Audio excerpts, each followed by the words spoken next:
Esta análise é baseada no caderno de estudos elaborado pelo professor doutor Marcelo Lessa, que é o idealizador e mentor do projeto Alero Turbo. Hoje a gente vai se debruçar sobre o caderno de treinamento SPENA ADV 39. O foco é um tema central, a espinha dorsal do poder na Constituição do Estado de Rondônia. E a nossa missão aqui é bem clara. Nós vamos traduzir a arquitetura dos poderes legislativo, executivo, judiciário, todo aquele processo complexo de criar leis e o papel do Tribunal de Contas. O objetivo não é só entender a lei, sabe? É pensar como a banca examinadora, a FGV, pensa. É desarmar as armadilhas que ela prepara. Exatamente. O contexto aqui é totalmente estratégico. Porque, assim, ler a Constituição é o primeiro passo, claro, mas isso não garante aprovação.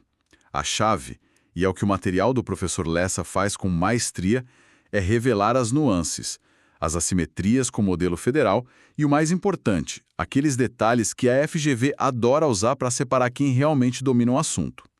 Hoje, a gente vai focar nesses pontos que, no fim, decidem a questão. Ok, então vamos desempacotar isso. Pensando como arquitetos, a primeira coisa a projetar seria a casa onde as regras são feitas. Em Rondônia, essa casa é a Assembleia Legislativa, a ALERRO, e o primeiro detalhe que o guia do professor ressalta é a estrutura dela. Unicameral, simples e direto. Isso. E essa casa tem um número exato de moradores, digamos assim. Um número que precisa estar na ponta da língua do candidato. E qual seria? 24 deputados estaduais. E o fascinante é que esse número não é aleatório. Não é uma decisão política local, sabe? Ele está amarrado no artigo 27 da Constituição Federal, que define a quantidade de deputados com base na representação do Estado lá na Câmara dos Deputados, que, por sua vez, depende da população. É todo um sistema interligado. Nossa, só 24 deputados para um estado inteiro? E dentro dessa casa, quem comanda? O material aponta para a mesa diretora, eleita para um mandato de 2 anos, com a Constituição estadual permitindo a reeleição. Mas aqui o professor Lessa acende um grande sinal de alerta, né? é aqui que fica realmente interessante. É onde a FGV constrói uma armadilha clássica. Se o candidato lê só a Constituição de Rondônia, vai pensar que a reeleição para a mesa é, sei lá, ilimitada. Mas o professor Lessa nos lembra que a lei estadual não existe no vácuo. O Supremo Tribunal Federal, STF, na ADI 6524, colocou um freio nisso. A regra hoje, que vale para o país todo, é de apenas uma única reeleição ou recondução consecutiva. Peraí, então a regra que está escrita na Constituição do Estado está, na prática, superada por uma decisão do STF? Exatamente. E é isso que a banca explora. Ela te dá uma questão baseada na letra fria da lei local, sabendo que a interpretação válida é a do STF. Quem não está atualizado com a jurisprudência, erra. A reeleição é permitida sim, mas só uma vez. Entendido. É uma camada a mais de complexidade. Agora, sobre os poderes da Assembleia. O material lista as competências privativas, como eleger a mesa, criar o regimento interno, mas uma delas me chama a atenção: o julgamento das contas do governador. Isso parece uma responsabilidade, assim, enorme. E é a maior expressão do controle político do legislativo sobre o executivo. Esse ponto é vital e a confusão é comum. O Tribunal de Contas do Estado, o TCE, que é o órgão técnico, analisa as contas, produz um relatório super minucioso e emite o que a gente chama de parecer prévio. Pensa nesse parecer como um laudo médico. Ele diz o que está acontecendo com dados e fatos. Mas não decide o tratamento. Perfeito. A analogia é essa. A decisão final, o julgamento político, é da Assembleia Legislativa. Ela pode concordar com o TCE e rejeitar as contas. Ou pode, com um quórum qualificado de 2/3, discordar do órgão técnico e aprovar. A banca pode afirmar que a decisão do TCE é definitiva. Errado. Ou que a Assembleia é obrigada a seguir o parecer. Errado também. O poder final é sempre político. Isso estabelece um sistema de freios e contrapesos muito claro. E para exercer esse poder todo, imagino que os deputados precisem de proteções, né? Como a Constituição blinda eles? Ótima transição. Chegamos no Estatuto dos Deputados, que o professor Lessa enfatiza que é simétrico ao modelo federal. Existem duas grandes blindagens, ou imunidades. A primeira é a imunidade material. O deputado é inviolável por suas opiniões, palavras e votos. Ou seja, ele não pode ser processado pelo que diz na tribuna. É a liberdade de expressão no nível máximo. E a segunda? Imagino que seja sobre prisão. Exato, a imunidade formal. E o ponto-chave é o seguinte: um deputado estadual só pode ser preso em flagrante de crime inafiançável. Apenas nessa situação. E mesmo que isso aconteça, a história não acaba aí. Os autos da prisão, eles devem ser enviados em até 24 horas para a ALE. Para eles decidirem. Isso. Para que a própria Assembleia, pelo voto da maioria absoluta, decida se o colega continua preso ou não. Uau! Então a palavra final sobre a liberdade de um parlamentar é do próprio parlamento. A FGV poderia criar um cenário onde um juiz decreta uma prisão preventiva. E isso estaria incorreto. Totalmente incorreto. A imunidade protege contra prisões cautelares dessa natureza. É uma proteção para o cargo, sabe? Não para a pessoa. Garante que o judiciário não interfira indevidamente no legislativo. Faz sentido. Agora que entendemos a estrutura da casa e as proteções, vamos ao seu principal produto, as leis. Como elas nascem? O caderno do professor Lessa dá uma ênfase enorme em quem pode dar o pontapé inicial, a iniciativa legislativa. Isso levanta uma questão fundamental, que é uma das favoritas da FGV. A regra geral é que muita gente pode propor leis, deputados, governador, Tribunal de Justiça, cidadãos, mas o pulo do gato está nas exceções, nas matérias de iniciativa privativa do governador. E que tipo de matéria seria essa? Pensa assim, o governador é o chefe da casa dele, o poder executivo. Então, qualquer lei que mexa na organização dessa casa, criar cargos, definir salários de servidores, mudar secretarias, só pode ser proposta por ele. O mesmo para leis de orçamento. Um deputado não pode simplesmente chegar e propor um aumento para os policiais civis, por mais popular que seja. E se ele fizer isso? A proposta é só rejeitada. É pior, ela nasce com o que a gente chama de vício de iniciativa insanável. É como se, num jogo de xadrez, um peão tentasse se mover como a rainha. A jogada é inválida desde o início. Não dá para consertar. A proposta é inconstitucional. Que detalhe! A banca deve adorar isso.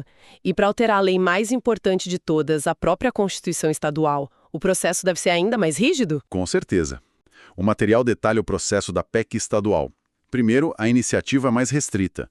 Precisa de 1/3 dos deputados, do governador ou de mais da metade das câmaras municipais. Depois, a aprovação exige um ritual especial. A proposta é votada em 2 turnos e em cada um deles precisa do voto de 3/5 dos deputados. Na Alerro, isso significa 15 votos, 2 vezes. 15 de 24? É um consenso bem difícil de alcançar. E depois de aprovada, vai para o governador sancionar. Aí está outro ponto de ouro que o caderno destaca. Não, o governador não participa do final do processo de uma PEC. Ele não tem poder de sanção ou veto sobre emendas à Constituição. Uma vez aprovada pela Assembleia, nos 2 turnos, a própria mesa da Assembleia promulga a emenda. É um erro comum achar que o Executivo pode vetar uma mudança na Constituição. Falando no governador, vamos focar um pouco mais no poder executivo. Vimos que a Assembleia pode julgá-lo por suas contas. Mas e se ele cometer um crime de responsabilidade, aquele que atenta contra a própria Constituição?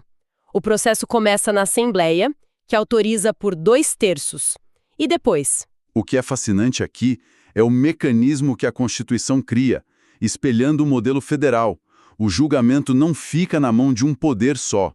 Cria-se um tribunal especial misto. Misto? Como assim? Composição é precisa. 5 deputados estaduais, escolhidos pela Assembleia, e 5 desembargadores do Tribunal de Justiça, escolhidos por sorteio. E para presidir tudo, o presidente do TJRU. Ou seja, você tem o olhar político dos parlamentares e o olhar técnico dos juízes juntos. A FGV pode tentar confundir dizendo que o julgamento é no plenário da AL, ou no TJ, ou no STJ. tudo errado para crime de responsabilidade. Entendi. E se for um crime comum, algo que não tem a ver com o cargo, para onde vai esse processo? O caderno traz um alerta aqui sobre uma mudança importante. Exatamente. Um alerta de conhecimento atualizado. No passado, a Constituição Estadual exigia que a Assembleia desse uma licença, uma autorização, para que o Superior Tribunal de Justiça, o STJ, pudesse processar o governador por crime comum. E isso mudou. Mudou completamente. O professor Lessa destaca que o STF, no julgamento das ADIs 4362 e 4776, considerou essa exigência inconstitucional. Entendeu-se que isso criava uma impunidade indevida. Hoje, a regra é direta. Se houver indícios de crime comum, o STJ pode receber a denúncia e abrir o processo sem precisar de nenhuma autorização da Assembleia. Perfeito. Para fechar esse panorama dos poderes, vamos mergulhar no controle externo, no Tribunal de Contas de Rondônia, o TCE-RO. Já vimos que ele dá um parecer sobre as contas do governador, mas quem são os membros desse tribunal? O TCE-RO tem 7 conselheiros, e a fórmula de escolha deles é algo que o caderno detalha e que precisa ser memorizado. 4 conselheiros são escolhidos pela Assembleia Legislativa, os outros 3 são de escolha do governador. Então, a maioria é do Legislativo, 4-3. Isso reforça a ideia do controle popular. Exato. E mesmo as 3 escolhas do governador não são totalmente livres. Ele precisa seguir uma regra. Uma vaga é para um auditor de carreira do TCE, outra para um membro do Ministério Público de Contas e só a terceira é de livre escolha. E mesmo essa de livre escolha precisa ser aprovada pela Assembleia. O sistema é todo amarrado. E a competência mais importante deles é aquela que sempre cai em prova. Sem dúvida. É reforçar a distinção que já mencionamos. Nas contas do governador, o papel do TCE é opinativo. Ele emite um parecer prévio. Mas, e aqui está o pulo do gato, para todos os outros administradores públicos, o TCE não opina, ele julga. As contas da mesa da Assembleia, as contas do Tribunal de Justiça, todas são julgadas em caráter definitivo pelo TCE. Essa diferença é crucial. Então, o que tudo isso significa? Se a gente tivesse que consolidar os pontos mais importantes, aquelas informações que são tesouros para a prova, como seria esse mapa? Vamos refazer esse caminho no estilo do fichamento proposto pelo professor Lessa. Ótima ideia. É a revisão dos pontos que simplesmente não se pode esquecer. Vamos consolidar as regras de ouro. Certo, começando pela regra mais rígida. Qual o quórum para aprovar uma PEC estadual? 3/5 dos membros, em Rondônia 15 deputados, e não uma, mas 2 vezes, em 2 turnos de votação. E depois desse trabalho todo, o governador pode chegar e vetar a PEC. Jamais. Veto de PEC é a armadilha clássica. A promulgação é feita pela mesa da Assembleia. O Executivo não participa. Mudando de assunto. Se o governador recebe um projeto de lei e fica em silêncio por 15 dias úteis, o que acontece? O silêncio dele fala muito. Significa sanção tácita. A lei está aprovada. Agora, os cenários de julgamento do governador. Crime comum, onde ele é julgado. No Superior Tribunal de Justiça, o STJ, em Brasília. E o detalhe mais importante, sem necessidade de qualquer licença da Assembleia Legislativa. E no cenário mais grave, o crime de responsabilidade. Aí aciona-se aquela estrutura especial, o Tribunal Especial Misto, com seus 5 deputados e 5 desembargadores. E o TCRO, ele pode julgar as contas de um prefeito? Não. A lógica é a mesma do governador. O TCE emite um parecer prévio, mas quem dá o veredito final é a Câmara Municipal da cidade. Última, e essa é bem sutil. O TCE identifica uma irregularidade grave num contrato do Estado.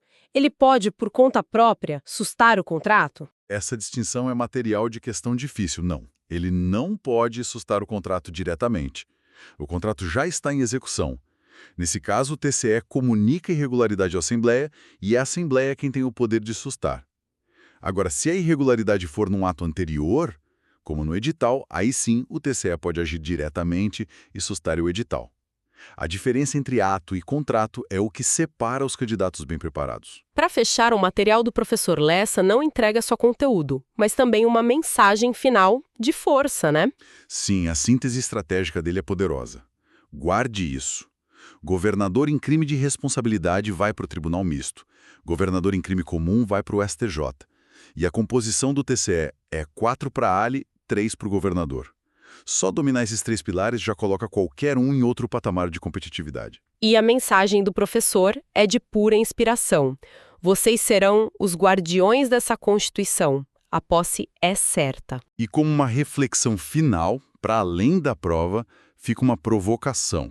O caderno nos mostra um sistema de freios e contrapesos muito bem desenhado no papel.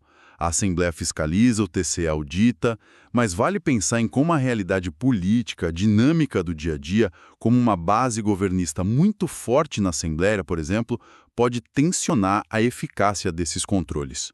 Até que ponto a arquitetura jurídica resiste à pressão da política real? É uma questão que os futuros servidores daquela casa viverão na prática. Esta análise foi integralmente baseada no caderno de estudos do professor Dr. Marcelo Lessa para o projeto Alero Turbo. Para aprofundar, busque os materiais e siga o trabalho do professor.